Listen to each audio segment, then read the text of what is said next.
There are hundreds of videos that haven't been launched on YouTube on Patreon. Make sure you guys join the Patreon to help us grow. We are MythVision. Welcome back, ladies and gentlemen, to MythVision Podcast. Your host, Derek Lambert. It's getting crazier and crazier. We're getting closer to the demise of the prophet himself. We're weeks away from this catastrophic event taking place. Joseph Smith has done everything, I mean everything, to slip out of the hands of chaos and trouble. Even in the face of the lion, he's still going through. I don't know how this made it. I don't know how this cult survived, but it's still with us today. And we're going to be talking about its early history today with yours truly, Bryce Blankenagel and David Fitzgerald. Welcome to the show, guys. Thanks for having us back. Absolutely. I ask all of you, I say this before, I'm a little more serious in this episode because, I mean, it's really, really getting down to the end of the prophet himself, not the end of the church, which shocks me how that works. And you guys go check out Naked Mormonism Podcast with Bryce Blankenagel. He is the host. He's got the free Patreon right now. You can get a hold of hundreds and hundreds, possibly thousands of hours of content on deep dive into the history of this cult and the history of this man, Joseph Smith. He goes all over the place with that, reading source material. So I ask you guys to do that, as well as getting the Complete Heretics Guide to, I always do this every time, the Complete Heretics Guide to Western Religion, Book 1, The Mormons. I almost wish you could condense the title even shorter for me, dummies like me, right? Now, The Mormons, get the book, guys, get the book. It's on ebook. It's on, is it on Audible? It's on all the things. All the thingies. Make sure you guys get the thingies. It's there. And the Patreon, guys, go support him. He is a dinosaur, but his wife is not. And so she made sure he has a Patreon. You guys help him out. I'm super stoked about what we're about to talk about, guys. And I just want to set us off to say, I'm going to miss this. When the prophet isn't around anymore, I'm going to miss this crazy mobster son of a bitch. Honestly, dude, I'm going to miss it. So let's get closer to the end together. I love what David said earlier, that we're like just, skimming the tops of the icebergs in all this. Because, we went through the Nauvoo Expositor, how it came to be, what it was, and the effects of it. And on my podcast, there's a 3-week period from the Nauvoo Expositor being published to the death of Joseph Smith in Carthage jail. There's a 3-week period there, and it took me something like 15 episodes that are each an hour to 2 hours long to cover all of the material that took place in that amount of time. And even I was missing a lot of the rabbit trails and a lot of really, I mean, you may think that I was getting in the weeds, but I was just overlooking entire fields of weeds. It is truly remarkable how quickly things happen in this time period, and how fast things spiral completely out of anybody's control, and how dangerously close Nauvoo was to starting off the Civil War. And this was the Civil War because Joseph Smith had established his platform. He had established himself as an anti-slavery, pro-industrialization, pro-expansionism candidate for president. If a civil war starts with him at the head of his own personal army, this would quickly wrap together the entire nation into the divided tribes of the Civil War 20 years before it actually happened. He had the power to make this happen, but didn't live long enough for it to happen. And it came so close anyway. I mean, we are on the brink of war as we speak at this stage of the story. And what is notable, when Joseph Smith had his marshal destroy the printing press with a bunch of guys, the Laws, the Fosters, and the Higbees immediately knew that they were no longer safe in Nauvoo. They fled to Carthage. Carthage was one of the few safe places that a person could be an antagonist of the Mormons and still survive, because the Carthaginians hated the Mormons enough they would protect you. Right. So when John Bennett defected and was excommunicated and he wrote his exposés, he stayed in Carthage for a year and a half, collecting all of his material, publishing it, and because he knew that he would be safe in Carthage. That's where people would have his back. And when Porter Rockwell confronted John C. Bennett in Carthage, they threw Porter Rockwell out of the bar, not John Bennett. Yeah. So Carthage is one of the places where people know they can be safe from the criminal empire that is Nauvoo. And Joseph Smith knew that Nauvoo was just the staging ground, that he would be the religious tyrant to overthrow the American government. He had already put into place many features that were necessary to implement a Mormon theocracy.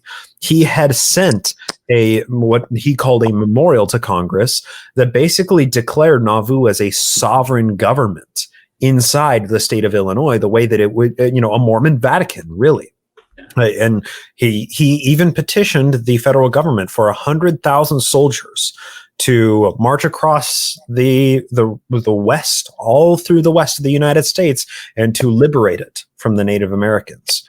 Yeah. And he didn't want them to be soldiers. He wanted them to be volunteers so that they wouldn't have soldiers' rights. He had so many irons in the fire that were so burning hot that he was capable of pulling any one of these out and inciting a second American Revolution. But he didn't live long enough for it to happen. Yeah. So, and imagine a Utah that starts at the Missouri River and goes all the way to San Francisco. That's what he's talking about right now. And that's just, John C. Bennett, you brought up something interesting that I don't know why this came to my mind, and I want to hunt rabbit trails while we're in the midst of the climax that's about to occur. John C. Bennett had a lot of power. He brought a lot of weaponry to the Mormons, which makes me wonder, asking you the question, while he was in Carthage, I wonder, knowing how dangerous they were, if he pulled some strings to help the Carthaginians to have some weaponry to say, listen, you guys, I just came from there. You don't understand what's going on. Yes, you want to protect me. You need to also protect yourself. You don't understand how dangerous they are. Let me make some phone calls, so to speak. In those times, it was writing a few letters and trying to make something happen. Do you think that he may have pulled some in even if it went with the Carthaginians? My question also is, someone of his power and that's vocal like him, did he have any influence on any high up officials and influence them saying, I was in there, I was stupid, I don't know what I was thinking, but listen, I'm telling you, this isn't a joke? Before we go too deep down this particular rabbit hole, let me just say that you didn't need a John C. Bennett to alarm everybody else. At this time, all the Gentiles, all the non-Mormon settlements there, all the Missourians, there was whole states that still hate the Mormons. And everybody who was their friend initially in Illinois quickly came to see that, oh no, these guys are a big, big problem. All the newspapers, when they destroyed the expositor, all the newspapers went ballistic over that. And yeah, I've got a quote here from that. In fact, Thomas Sharp's editorial screamed, war and extermination is inevitable. Citizens, all caps, citizens arise, one and all. Can you stand by and suffer such infernal devils to rob men of their property and rights without avenging them? We have no time for comments. Every man will make it his own. Let it be made with powder and balls, or powder and bullets, if you will. Yeah. So, yeah. Yeah. So to go to what you're saying, Derek, Bennett didn't need to tell people explicitly, because he wrote his exposés, which were widely circulated, right? So he initially wrote his letters in the Sangamo Journal in July of 1842, which were published through the Sangamo Journal in Illinois and were picked up and reprinted by the New York Tribune and some massive syndicates that got his name international recognition and affiliation with the Mormons, and prepped the population to buy his book. And his book was finally published in, I think, in November or December of 1842, and it sold thousands of copies. He didn't need to go and warn people explicitly, because everything that people needed to know about the Mormon criminal empire and how powerful it is was all in his expose book, and that was read by a lot of people. And by this time, there's actually a political party that's the anti-Mormon party. you know? Yeah. And Thomas Sharp, Yeah. like we can't ignore Thomas Sharp's role in this, right? Because when Sharp heard that the expositor destroyed, like David, you quoted a little portion of his periodical from that day out of the Warsaw Signal. The whole thing is full of firebrand. This is civil war. Like he was calling for the counties to raise up their militias and convene in Carthage or Warsaw to lay siege on Nauvoo. Thomas Sharp called for a civil war. And all these Mormon settlements at the time, I mean, it was always hit and miss with the Mormon settlements anyway, because, you know, we mentioned the river rats last episode. Mormons and the non-Mormons were constantly kind of at each other's throats all this time. When it comes time to war, all these non-Mormon settlements, they know they're on the front line of the Civil War if it happens. And it's already starting to bleed into, you know, lynch mobs and all kinds of talk of lynching Mormons and non-Mormons on either side. That makes me have to ask a follow-up question between both of you guys. We keep saying this, but maybe you can just zoom in on this for 1 second. All of these writings from Thomas Sharp to John C. Bennett to this expositor going out far and wide, all of these writings are adding up. I mean, it's like putting a bunch of fuel in the fireplace and someone's going to spark it. It's going to catch fire at some point. Yeah. And it's building up a bigger anti-Mormon movement of people. I suspect that the continuous buildup of evidence against these people is starting to build up. It hasn't convinced the federal government yet to say, sure, we're sending you 10,000 soldiers, but it's getting close. So can we talk about a little bit of that as we're going into this? Like, how much influence is all these writings that have developed over time starting to have now? Yeah. If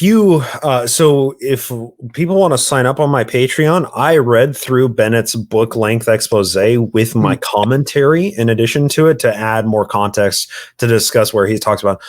So, I mean, it's got to be more than 50% of his book is just reprinted from older exposés. Wow. Like Bennett, I mean, he adds so much information of the inner workings in Nauvoo, but all of his foundational information about the history of Mormonism and Joseph Smith, all of it, he just shamelessly lifted from other exposés, from the William Harris expose, from the Eber Howe expose, from numerous other exposés that preceded him. And like, it's okay. Like, it kind of sucks because Bennett has his own kind of quirky and snarky writing style that I kind of enjoy. It's a very like it causes me to belly laugh sometimes because it's like so bad that it's good. His writing really is remarkable. It takes a Joseph Smith to take down a Joseph Smith, and that's Bennett exactly it. Definitely a second Joseph Smith. Yeah. And Bennett's biography is titled "Saintly Scoundrel," and it's written by a believing Mormon. And I like I don't know if I would actually call him that. Regardless, but when I introduced Bennett on my podcast, I called him kindred scoundrel because he really was. Him and Joseph Smith were two peas in a pod. And Emma hated him right from Emma also had a good read on people. She was a lot smarter than Joseph Smith in that way. But add into this, right? Something that you're talking about, Derek, is like all these exposés are going out and they're reaching a nationwide audience. And newspapers that have headlines with Mormons in it are selling like crazy. People want to know what's going on with the Mormons because it's a new phenomenon.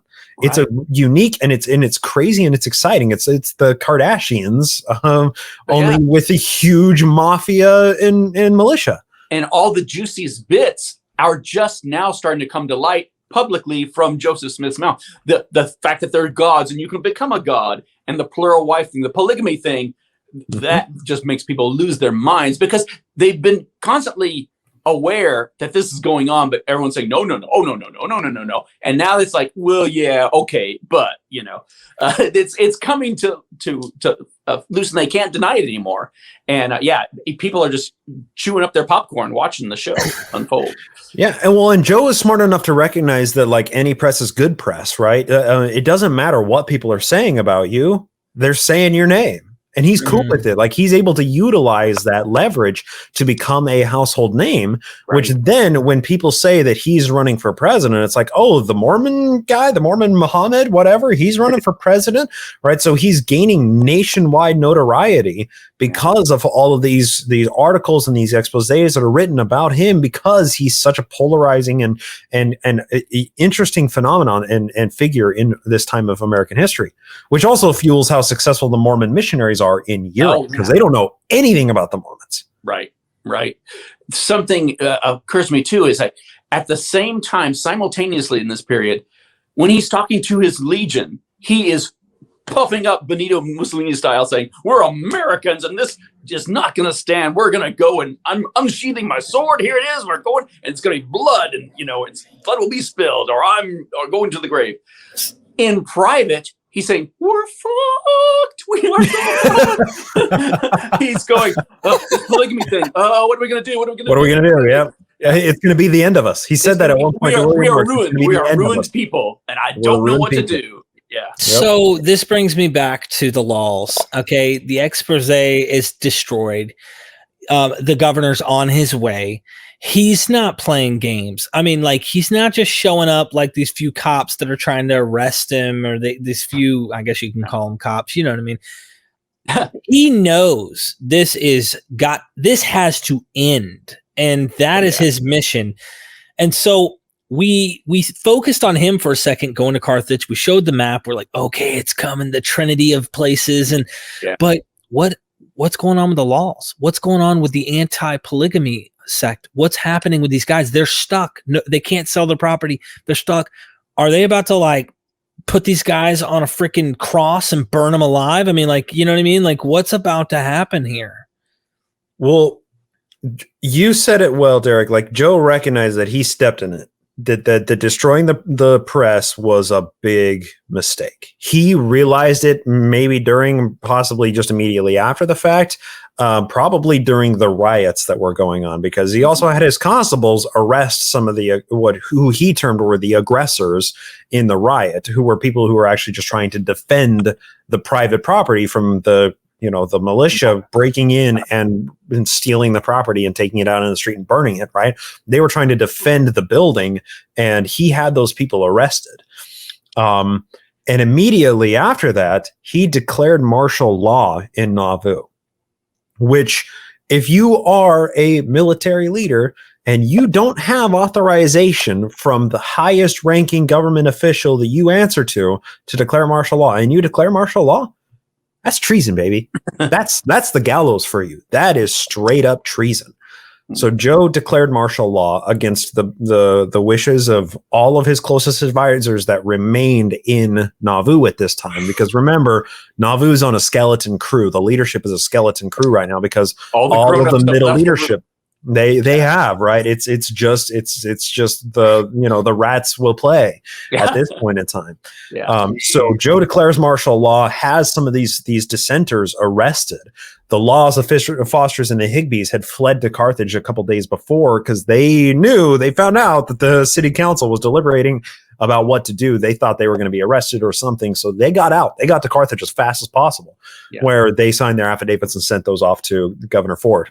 Right. So Joe declares martial law, and these people are arrested, and the whole nation, or the whole side of the state, blows up. Everybody goes crazy. Thomas Sharp calls for civil war. The governor says, "I got a huge problem on my hands," and he heads to Carthage. Joseph Smith declares martial law and says, "You can't touch me. I don't care what you're trying to arrest me with. You can't touch me." Joseph Smith agrees to have himself arrested in Nauvoo for a municipal hearing to determine whether or not it was legal to have the expositor destroyed. And of course, the municipal court found out that he was not guilty of anything. Let him walk. What a shock. What a shock. Yep. What a shock, indeed. What a shining vindication for him. Done and done. Done and done. Let's go home, boys. What are we getting for dinner? I gotta ask, and the Mormon apologists that are reading this stuff, how do they respond? Is this even a thing that even comes up? Yeah. So in deep Mormon circles, they'll say that that because the Nauvoo Charter had the They basically make the argument that Joseph Smith made, which is to say that the Nauvoo Charter had an article about public nuisances and the removal of them, and the rights of the mayor to command the city marshal to remove public nuisances, and that their declaration in the city council that the Nauvoo Expositor was a public nuisance is legal grounds to therefore destroy the Expositor printing press, because they were printing nothing but lies about the beloved prophet. It's true. They were libelous and scandalous falsehoods, according to Joseph Smith. Yeah. Yep. Which to this day, there is a standing $500 challenge to find a single thing in the Nauvoo Expositor that isn't true, that's a lie, that has yet to be claimed, because it's just true. The statements, the allegations, they're just true. Yeah.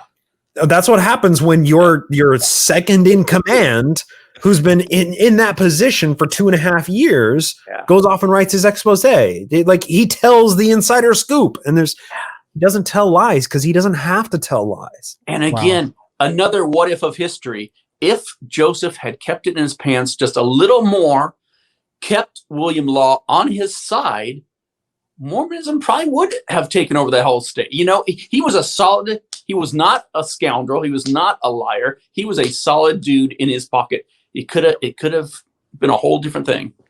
Yeah, and him and William Marks too. I mean, these were the Judas and the Brutus, right? William Marks was somebody who held a lot of sway over the public people. He was the stake president, which is the intermediary between the apostles in the 70s and the local bishops and the local leadership. The stake presidents preside over a number of wards.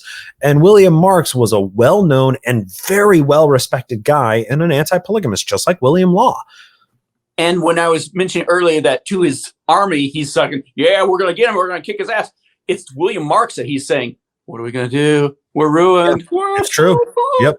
And he says, this polygamy is going to destroy us. What do we do? What do we do? What do we do? Mm-hmm. Yeah.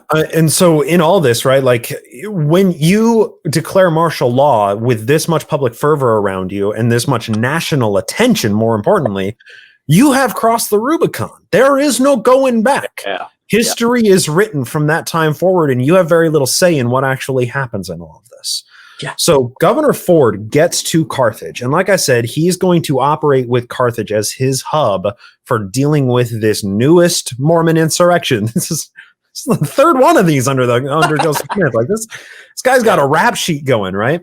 Exactly. Yeah. And he's come with an army, and he comes with an army that he wishes was much bigger. Yeah, he wanted it to be 10,000 men, but the Congress is like, no, sorry, we don't have provisions to sustain you.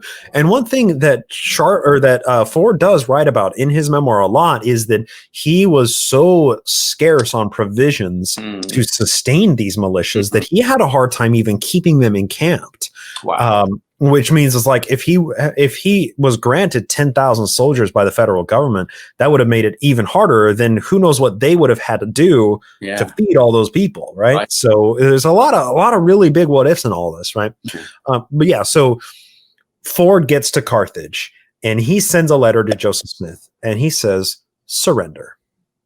You got 72 hours. Surrender. Come to Carthage and answer for the crimes. We heard that you incited a riot. That's what we're charging you with. Come to Carthage and answer for your crimes." Joseph Smith sends back a letter, just point by point, refuting Governor Ford. None of them are successful because the law is on Governor Ford's side in this. Governor Ford said, "Joseph, what you should have done is sued the expositor printers for libel and scandal and slander. Sue them. Then when you are able to prove that what they're printing is lies, then you get an injunction that can then force them to cease printing." Right. That's the right way to go about this. And it just goes to show you that's where Joseph's head is in now. He's in full authoritarian mode where it's like, oh, this is a problem. I come down and hard on and Old Testament style. And he's probably tired of he knows it's like kind of like back when I was an addict, drug addiction. I knew the end was coming, man. Like what I meant is like either I'm going to die or I'm going to end up in jail. I like my run is about to end and I know it. So I'm not thinking before I act. I'm literally just acting. And he's just acting. He's not really thinking about anything. He's just acting. That's panic mode too. And power is the ultimate drug.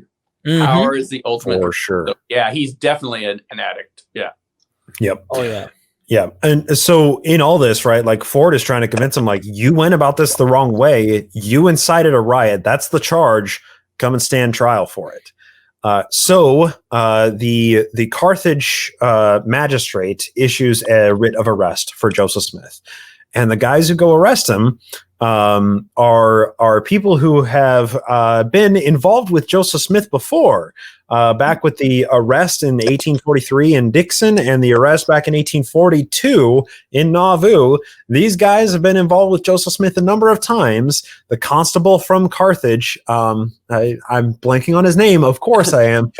He is somebody who has carried a writ of arrest for Joseph Smith 2 other times to Nauvoo without success in executing it. Those guys, I mean, my hat is off to them, because every time they were going right into the belly of the beast, it's like, how did they walk out alive any one of those times? Yeah. And that was a very realistic danger, right? But obviously, like, if you kill somebody who's coming in to arrest you, then then the gloves are off, right? Like you're at war with the state, right? And Joe didn't want to do that because at heart he's also a coward. So this guy goes to arrest Joseph Smith. Joseph Smith holds another hearing in Nauvoo, hearing the charges of inciting a riot, and found out, there wasn't actually a riot the night that the expositor was destroyed. There were a few people who were riotous, but there was no riot. Vindication! Hooray! Vindication at last, absolutely. But then some people start to trickle into Carthage from Nauvoo, and they start telling Governor Ford their stories. Which include, I was arrested for being a part of or being in the riot, or just for being there that night. I was not granted any rights. Other people who were just traveling through Nauvoo, who were not known, were arrested and detained, and they were not allowed free passage until they signed a piece of paper that said, I'm not a spy. This is martial law. This is Joseph Smith's martial law. He has his council of 50. It's all skeleton crew, but he's got his militia. He's got his Nauvoo policemen that are watching. Secret policemen. The secret police, the Danites, who are watching the streets at night and patrolling.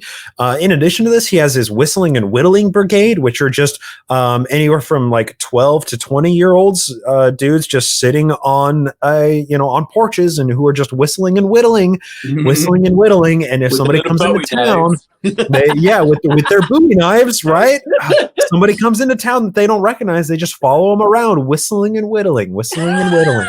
Like, it's terrifying. Yeah, that is creepy. My gosh, bro. Yeah. So these guys go to arrest him. And Joe, he basically says, I'll be arrested by my own guys here, and we're going to have a municipal hearing. So the guys, they're chased out of Nauvoo, who go in to arrest Joseph Smith. They're chased out of Nauvoo. They return to Carthage with Governor Ford and said, hey, we tried. He had his own hearing and he found out that he's not guilty. So Governor Ford sends another letter and says, all right, you got 48 hours, gets to Carthage, or I'm going to bring the militia and Nauvoo will be under siege. We'll consider you in open defiance of the law. Yeah. So Governor Ford laid out an ultimatum for Joseph Smith, and Joseph Smith, oh shit! This is about to go down, bro. The constables arrived to arrest him at 8:00 in the morning on June 24th. That was the deadline that Governor Ford gave. Joseph Smith, the night before, crossed the Mississippi into Iowa. He fled. He ran away. He knew. The governor gave him the ultimatum. If you don't agree to be arrested, I'm going to put your city under siege. I have 4,000 militiamen here ready to siege Nauvoo. If you don't agree, we're coming in with guns. Yeah. And Joseph Smith ran away. Jesus. Okay, so oh my gosh. So Here's another Yeah. what if in history. What if he had just kept going and never come back? That was the plan. That was the Yeah. plan. So he had Yeah. worked out with his boys that night as he crossed at like 2 a.m, right? He worked out with his boys that night. Emma and Hiram's wife, Mary, you two are going to immediately depart for Washington, D.C. We're going to send a couple of other people out west beyond the Rockies where you're going to make an encampment where we'll come as soon as we're ready. Joseph Smith and Hiram Smith, the brothers, are going to travel to D.C. to make their petition in front of the president to try and tell him their side of the story, to try and get the president on their side while Joseph is continuing to electioneer. And who knows how that interaction would have gone out. Yeah. And then the contingency plan was whatever happened in D.C., we always have the fallback position of what's west of the Rockies, that we will meet you there and we will begin the new Mormon settlement. And we will command all of the Mormons to leave Nauvoo. So there were multiple contingency plans in all of this. Yeah. But meanwhile, everybody who's in Nauvoo, you are doomed. You are doomed. Yeah. That's what I was going to say. So now he's not just saying this. This is almost like that scene off of Tombstone, I'll be your huckleberry. He's letting him know, like, we're playing for blood. And if you want to play for blood, I'm taking you out. But I said, I'm going to siege this city. Your Nauvoo will be mine if you don't give in. He doesn't give in. He runs. Does he follow through on that promise? I'm trying to see if I can find the quote that Ford gave him. It's something to the effect of, we're coming and there will be blood, Ooh. It's very, very explicit. Thomas Ford is not pulling any punches. He's very clear that this, like, what you are doing, you are teetering on the edge of civil war. And if you do anything that is aggressive or not in compliance with me, then that's on you. The people of Nauvoo will suffer the consequences. Yeah. So the constables return to Carthage without Joseph Smith. And Governor Ford, and if you can find it, Dave, please find it. I would absolutely love to hear it. So the constables arrive, and Thomas Ford realizes the situation, and he says, "Well, then that's it." So he brings together basically a posse to go in and to arrest, but not a posse that's large enough to actually arrest Joseph Smith. To lay siege to the city. Right. It's just a posse that's big enough that if there's a division of the Danites there, that they can hold them off, or if there's something going on and they need to abscond with the prophet really quickly, they can throw him in a carriage tied up and get him out of town really fast, or whatever the case may be. But these people are thinking that they are going to siege the city. Governor Ford has in his mind, my supposition is anyway, that he just needs to meet with Joseph Smith and talk some sense into him right now. And if he gets that meeting with Joseph Smith, then this is all going to resolve peaceably. But he doesn't want Joseph Smith to call his hand, because then he has to lay siege to the city, because the city is in open defiance. It is a treasonous city. Did you find it there, Dave? No. While he looks, I'd like to point out something obvious that I think is interesting for the audience is Joseph Smith had a choice. Turn yourself in, man. Face the law. Figure it out. Try and even wiggle your way out of this. Find a way to defend yourself. Who knows? You might get a little bit of a punishment, but who knows? Someone could pay and help you somewhat with the law. I don't know. Risk it, but for the sacrifice of your city. So literally it was, you just turn yourself in. Nauvoo's good. Your family, your children, all your wives. I mean, look at all that he has. Like for me, if my family, it was you, if we take you, Derek, you're going to jail, your family, your home, your children, everything's safe. Okay. But if you run, I'm taking your family, I'm taking your home, that risk there, I'm going to turn myself in or try to fight or something. He ran. He literally said, screw your family, screw everyone. Yeah. I'm going to do this for my own selfish reasons. I found it. Sorry, Dave. Yeah. And you're not wrong. You're not wrong. Ford said,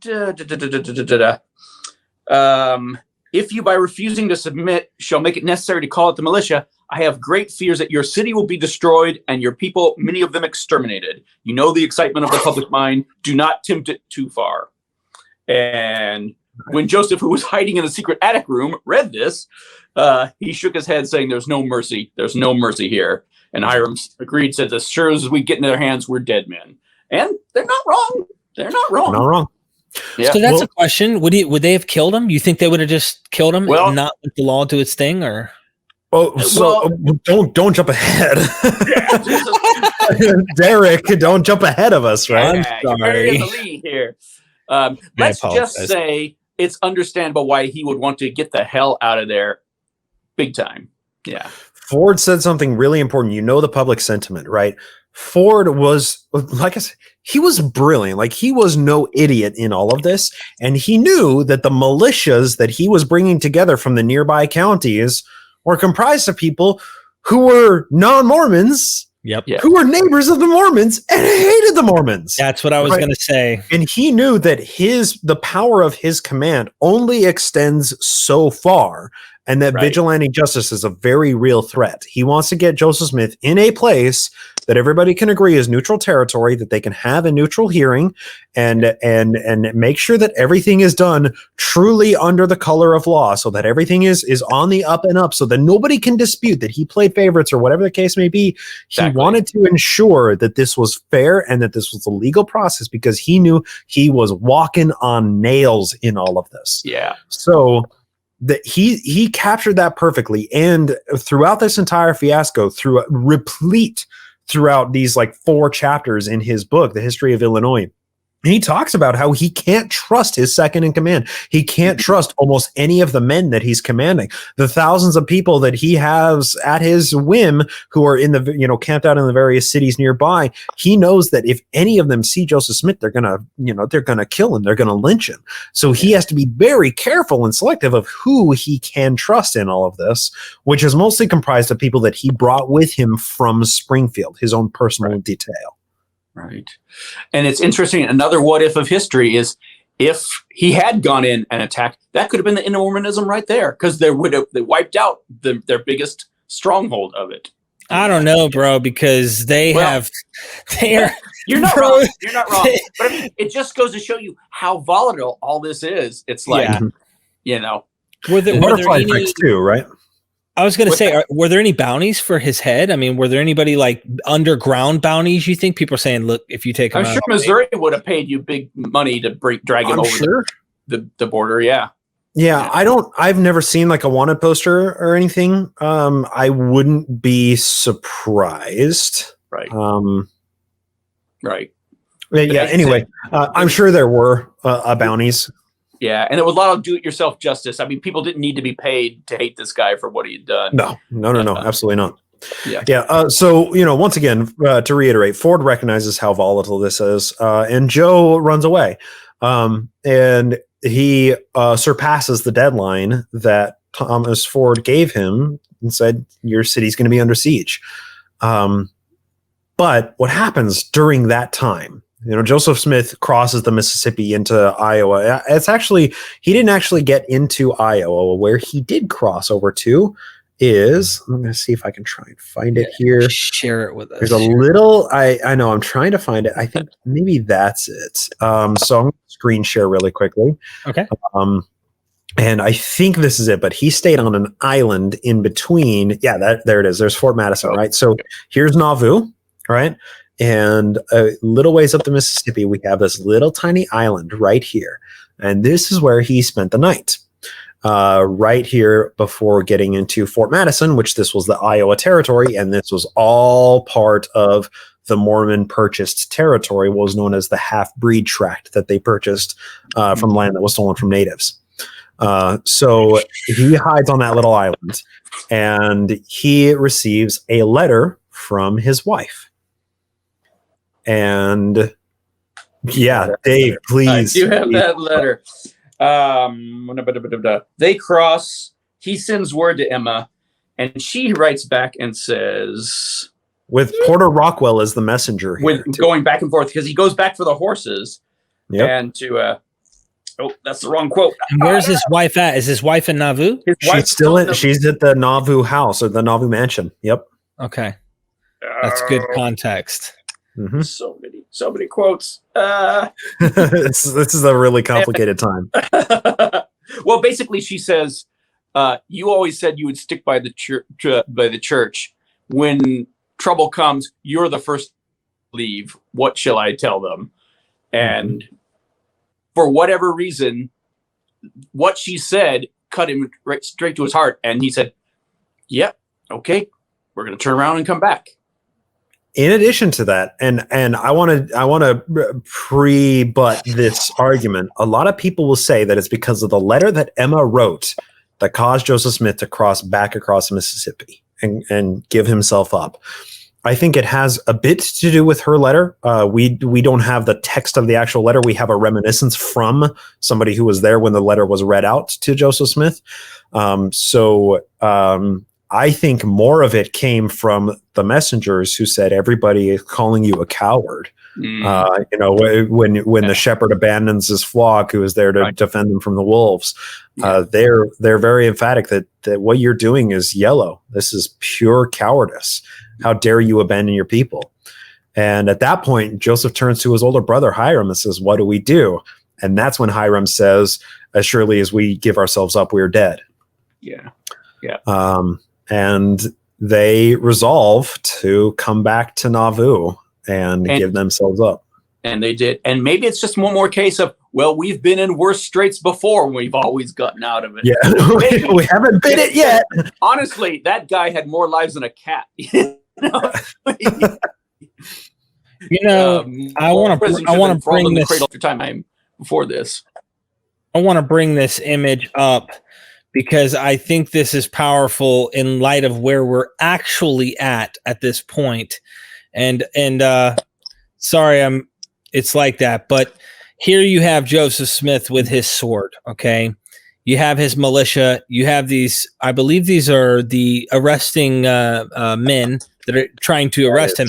Are we at this moment? And is this prior to him running away? I mean, that is this very morning. This morning he comes back. Portraying this very morning.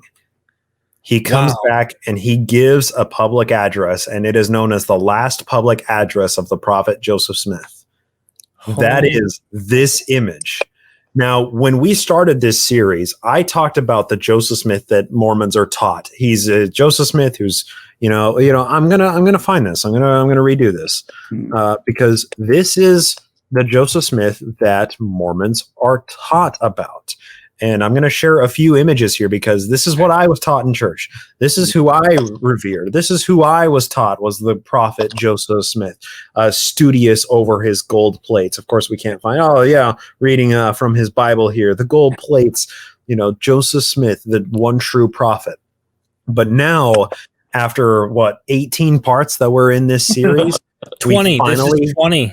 Wow. We finally have context for this image, the last public address of the prophet Joseph Smith. He gave this with those constables right there waiting to arrest him, talking about how all of this is just persecution. Yeah. Always. This is the real Joseph Smith. Yeah. And I wonder, what did he say in this speech? Do we have his recorded speech? Do we know an idea of what he says? Maybe a summary? I believe we do. Yep. I'm glad this is important, man. Yeah, this is good stuff. He said, "We're American citizens. We live upon a soil for the liberties of which our fathers periled their lives and spilt their blood upon the battlefield. Those rights so dearly purchased shall not be disgracefully trodden underfoot by lawless marauders without at least a noble effort on our part to sustain our liberties. Will you stand by me to the death?" The thousands arrayed beneath him, stiff and serious in their well-ordered ranks, shouted in unison a thunderous aye. "It is well. If you had not done it, I would have gone out there," he swept his arm to the west, "and I would have raised up a mightier people. Then raised up a mightier people." Doesn't that just say so much about this guy? That's right out the Hitler playbook. The Deutschen Volk have betrayed me. He draws his sword from the scabbard, thrust it heavenward, and shouted in a voice, saying, "I call God and his angels to witness that I have unsheathed my sword with a firm and unalterable determination that this people shall have their legal rights and be protected from mob violence. or my blood shall be spilt upon the ground like water, and my body consigned to the silent tomb. Boom. Jeez. Oh, what did I do? Oh, there you go. Yeah, he's not just Wow. dressed like Napoleon for nothing. He's serious. That's this morning. He comes back from having his tail between his legs. He's scared. Now he comes back going, I got to do something, or historically, I'm going to go out looking like a, you know what? Yeah. He comes back. His brother's right next to him, which makes the context of why his brother's right there from the beginning of this episode, this whole series. You were talking about that's his brother. And I'm like, and in this series, I'm sure his brother played a lot more roles. But the thing is like, this really makes his brother stand out and why he's right next to him on stage. Thick and thin, baby. Blood is thicker than water. How did they all know to come out for the address? You know, like how was everyone anticipating it and saw him coming? Was there like a Jesus coming back to Jerusalem with palm trees dropping on the ground type thing? Like the drum beats are, I mean, there's an army coming after them. No one's not aware of this thing going on. Yeah, they are ready. And martial law is still declared, right? Like the Nauvoo Legion is out in force patrolling at night, right? They are ready for war. And he commands his guys to start building breastwork around the city as well, and to dig ditches and trenches, like getting ready for some trench warfare, right? They start fortifying this city this morning. This very morning that he agrees to surrender. In person, he's terrified and has no idea what they're going to do. But once he gets on that stage, boom, it's all Napoleon time. It's like, exactly. This is all declared by God, and he's, if God be with us, who can be against us? Oh my and gosh. and really, how perfect is it that the gun manufacturer that he has, their Browning guns, the guns themselves have holiness to the Lord inscribed on them in metal plates. There you go. How damn perfect. Yeah. That's what I'm like. This whole thing. Before we leave this picture historically, what is Governor Thomas? Is it Thomas? Yeah, Thomas Ford. Yeah, what is he thinking? What? Right here, because we're getting close to the end. Yeah. What's going on in history right here? Like this day, is there other stuff happening right now? Nobody's blinking. Nobody's backing down. The guns are closing in on each other. Yeah. Well, Joe blinked. Actually, in this, Joe, once he and Hiram realize that they need to surrender this, he gives his public address, and then he expedites a letter to Governor Ford because Joe had missed the deadline that Governor Ford set. Joe sent a letter to Governor Ford saying basically like, hey, we missed the deadline. Sorry about that. On my way, OMW, BRB. Totes cool. And I love the difference between the public Joseph in this time and the private, terrified Joseph. Yes, so good. Get a deal. So good. Yeah. Yeah, no, it's okay. It's all right. Hot in here. So while Thomas Ford is gathering up his divisions to begin the siege of Nauvoo, he receives this letter that is actually Joe saying, I'm going to surrender. Thomas Ford, once again, is not an idiot in this, and he puts out a couple conditions. He says, okay, come in with this small posse. I'll send another posse to arrest you. Come in with them. Don't bring any of your boys. It's just you and Hiram and the other 17 men that are charged with the inciting riot. Just you guys. No big posse. No legionnaires. No policemen. No, none of that. And also, disband the Nauvoo Legion. You have to disband the Nauvoo Legion. And one thing that's important here, in the Nauvoo Charter, the commander-in-chief of the Nauvoo Legion is the governor of the state. So if the governor is giving orders to the Nauvoo Legion, they supersede Joseph Smith's orders. That's fine in theory, but when these people are all sycophants and enablers of Joseph Smith, they're not going to side with the guy who's trying to arrest their supreme leader. Right. It's very Game of Thrones this way. It's very War of the Roses. You've got all these little fiefdoms, right? And yes, you've got the law on your side, but you'll be dead right if you try to enforce it. Right. And what good are the laws if enforcing them gets you killed when you're a governor of a state, right? And similarly, from Joseph Smith's perspective, like what what kind of a military leader are you that you're riling your people up and then you go surrender yourself? Yeah, exactly. And you spent the last like 3 months talking about treason is going to happen and that you know our rights are being infringed on. This is rhetoric you crafted back when you committed treason the first time, back in 1834, when you marched with a militia from Kirtland to Missouri to try and liberate Zion. Right? Like, this is rhetoric that you have crafted for years, and you are now becoming the victim of your own success, Joseph Smith. You deserve this. Big time. So what does the church say? What do the apologists say right here? Are they just hook, line, and sinker buying Joseph's rhetoric? Largely, they stick with his side of the story here. I don't, because he is openly against the laws and the Constitution. I don't side with Joseph Smith in basically anything. And he's, you know, like there's only a few ways to interpret the evidence that's available to us here. Joseph Smith was the aggressor. Joseph Smith was the one committing treason. He was the one who declared martial law. He's the one who caused the Nauvoo Expositor to be burned. He was the one who did all the actions that caused the Nauvoo Expositor to be published in the first place. But isn't it fair to say that the way it's portrayed now, after 2 centuries of hagiography, is that, he was very Jesus-like. He's persecuted. He's, you know, they're constantly enemies of the church are constantly going after the church, but for no good reason, because the church. Right. No. Yeah. He died for his beliefs. Right. Yeah. And that's how this all ends, is he is a prophet who died, who was martyred for his beliefs. And that's the rhetoric. Yeah. And the fact that he did come back and put himself forward like a lamb to the slaughter. Yep. And he said that to a few people as well. I'm going like a lamb to the He knew he was dead. He knew it. Yeah. So this makes me, it begs the question with the Law Brothers and the anti-polygamist group. When Joseph Smith shows back up, they're not on his side. They're probably not even listening to what this guy's saying, or at least believing it. Am I right or wrong? I mean, it sounds like they're like, dude, you're just nothing but trouble. We need to get rid of you. They any idea of reconciliation with Joseph Smith, that long sailed away. That ship has sailed. Yeah. There was none of that. No, that was not going to happen. So Joseph Smith meets with this arresting posse, and I think this is the 24th of June, if my memory is serving correctly. This is only 3 days after Ford even arrived in Carthage, and he's able to get an arrest. Damn. You know, only 3 days. It's really remarkable how well Thomas Ford was able to craft this situation and work with the tools given to him. So he gets to the halfway point between Nauvoo and Carthage, and that's where he meets the arresting posse. The arresting posse is like, hey, we told you not to bring your boys. What the hell's going on here? Because Joe showed up with a whole bunch of people.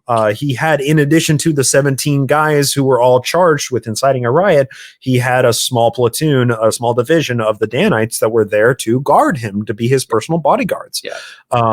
And always they said, playing his angles, always pushing the limits. Yep. So they said, okay, this is, you know, we're not going to bring you and your whole posse into Carthage. But hey, here's a letter from Thomas Ford about your directions. And you are to not only disband the Nauvoo Legion, but you're also supposed to return the state issued arms that the Nauvoo Legion was using. So not only is Governor Ford saying, hey, yeah, we got to disband this basically a rogue militia, but we gotta take their teeth away too. We got to make sure that if they do reband themselves, that they don't have as much firepower.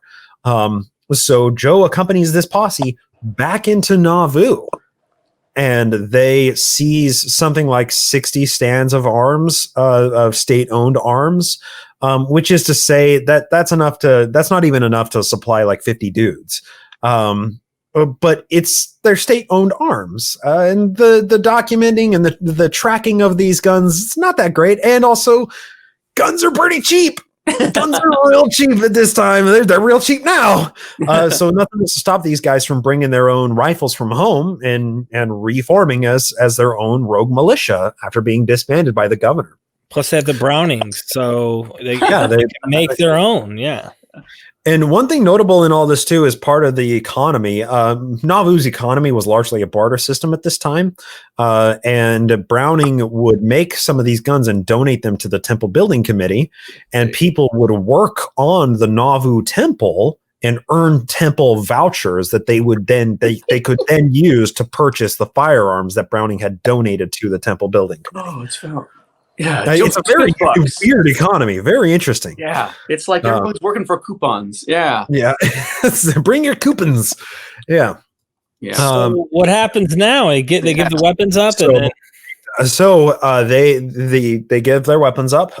This arresting party puts all the weapons into a carriage, and they return to Carthage. They arrive something at like 11:30 at night on the day that Governor Ford said this is your last chance to arrive. And Joseph Smith, Hiram Smith, and 17 of his buddies, they arrive in Carthage with something like 1,300 militiamen encamped in that little town in handcuffs. And Joseph and Hiram Smith are arrested. wow. Yep. June 24th. Put a stake in there, a fork in that, a stake, a pin, a needle, a freaking something. Yeah, we go ahead, Dave. Sorry. Well, I was going to say, for what it's worth, in the other book, I found Emma's quote. She said, "You always said if the church would stick to you, you would stick to the church. But now trouble comes and you are the first to run." That's what he did. Yeah. Yeah, that's whoo. So we have the prophet is in a anti-Mormon area, with people who aren't very friendly with him. The militiamen who are guarding his life want to kill him just as much as the militias outside. So it's not a good sitch for our heroes. And if we're considering like the pathway of any demagogue or any tyrant throughout history, like if you're able to separate them from their army and get them into custody away from their militia, that's when they are most vulnerable, right? And not only was Joseph Smith separated from his militia, but his militia had been disbanded by order of the governor. And that's scary. That's scary. And notably as well, he was only arrested at this point on the charges of inciting a riot. They still had yet to determine if they were going to charge him for treason, for declaring martial law, and for counterfeiting, because that's in all of this mix as well. Counterfeit money is a huge part that's causing a lot of the friction between the Mormons and the non-Mormons. And in all of this, like that whole counterfeiting thing, that's going to make a couple of recurrences throughout the things that we're going to discuss through the rest of this series. Yeah. Funny, the Mormon missionaries knocking my door never mentioned that part. Wow. Oh, weird. Yeah, weird. So weird. Counterfeit money, huh? Well, I'll be darned. So Joseph Smith arrives, and Thomas Ford is brilliant in all of this. I step back, reading through his memoir of the whole thing and his side of the story. It's like, man, give this guy a medal. This dude knew what he was doing. He knew how to handle this situation, and he knew what to do to help humanize these monsters. Yeah. So the very first thing that Thomas Ford did when Joseph and Hiram Smith arrived in custody of the constables, when Thomas Ford basically took custody of these men, he had all of the militiamen line up in a division, in formation, and he walked Joseph and Hiram Smith down the lines of all of these militiamen and introduced them personally to each of the men. Wow. And he called them Lieutenant General Joseph Smith and Brigadier General Hiram Smith. He called them by their military designations. He humanized, like, most of these people had never actually seen Joseph Smith. They didn't know what he looked like. They just knew that they hated him because he was the Mormon prophet, the supreme commander, this tyrant. Thomas Ford did this exercise, in my mind, I think, to humanize to these men who these people truly are. That these people may live as villains who haunt your nightmares and steal your money and are coming after your wives and your kids. But look, they're living, breathing human beings just like each and every one of you. Not only that, they are recognized members of the state militia. They are superior officers to you, and you will treat them as such. And I admire the shit out of that. Yeah. And if he had mishandled this in any way at any stage of this, there would have been a bloodbath. A bloodbath. Absolutely. Yep. Before we jump off this rock here and get into the next episode, I have to ask, Brigham Young, leaders like that, where are they at in all of this? They're in the East. They're electioneering for Joseph Smith. Even Sidney Rigdon. So Sidney Rigdon, I call him Hingepin Rigdon. He's been with the church from the very beginning. Yeah. The success of it hinged on this guy. When he learned that the Nauvoo Expositor was about to be published, he even got out of town. The church in Nauvoo is a skeleton crew because all of the apostles, a lot of the 70, a lot of the middle leadership of the church, they are out helping Joseph Smith get elected to be president. And they don't even hear about the Nauvoo Expositor until after Joe and Hiram are laying dead. Yeah. News does not travel any faster than a horse in this time. And yeah, it's wild to think about how fast this is moving now and spinning out of control. Yeah. And there's nothing that they could do in all of this. Yeah. I will point out that one person who's in the highest leadership, one of the apostles who remained in Nauvoo to help Joseph Smith, partially because he was one of the primary scribes for Joseph Smith, but also partially because he was one of Joe's handlers who was smart and diplomatic, is Willard Richards. Willard Richards is a cousin of Brigham Young, and who went on to be Brigham Young's personal secretary and one of his closest confidants in Utah. Willard Richards remained in Nauvoo for all of this, and he's somebody who was writing a lot of the letters and exchanging letter exchanges with Governor Ford and with other people. Notable in this as well, in the outer lying territories, they're also sharing letters with Joseph Smith and the leadership, like, what do we do? They're asking for us to surrender our guns and to help get you arrested. What do we come in and attack, or what do we do? And Joseph sends letters back to all of these, to his uncle John, to Isaac Morley, to other military commanders, just ready yourselves. Don't give up your guns. When the fight breaks out, we're going to need you on the flank. So he's very aware that he's gearing up for civil war, and that, regardless of what happens in Carthage, he thinks he's going to get out of this. And, he says, I'm going like a lamb to the slaughter, but his actions over the next few days reveal that he very much thinks he's going to get out of this whole situation alive. And when that happens, when he escapes jail again, he's not going to sit down. He's not just going to, flee to a different town. He's going to be run the for military president, baby. This is not over. Not over in his mind. Yeah. Ladies and gentlemen. Yeah. Ladies and gentlemen, this is going to get bad. Bryce, David, I can't let you keep going, because this is getting real. So I'm excited to see what happens. Guys, show us some love. Go in the Patreon. All three of us on screen have a Patreon. You guys can help support us. Make sure you guys go check out the Naked Mormonism podcast. You can actually see him naked on there. For you ladies. Anybody. Well, yeah, they're more than welcome. Yeah. He has to keep his Mormon underwear on, of course, during the time. Yeah. It's magic. That's what naked Mormonism is. It's nothing but your underwear. Yeah. It's just garments. Yeah, that's interesting. That's interesting. I never really thought about the underwear and then the naked Mormonism thing. Anyway, that's interesting. Yeah, and then also David Fitzgerald, author of The Complete Heretic's Guide to Western Religion, The Mormons. Make sure you guys get it. It's book 1. And I did, and I actually didn't have to look on my computer to try and figure that out. There's the picture. He's got other books too. He's an author. He's a public speaker. He does all sorts of stuff.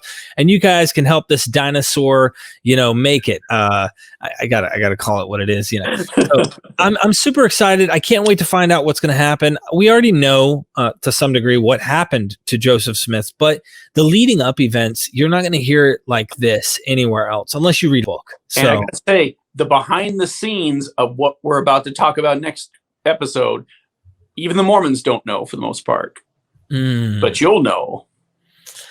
Well, don't forget, ladies and gentlemen, we are MythVision.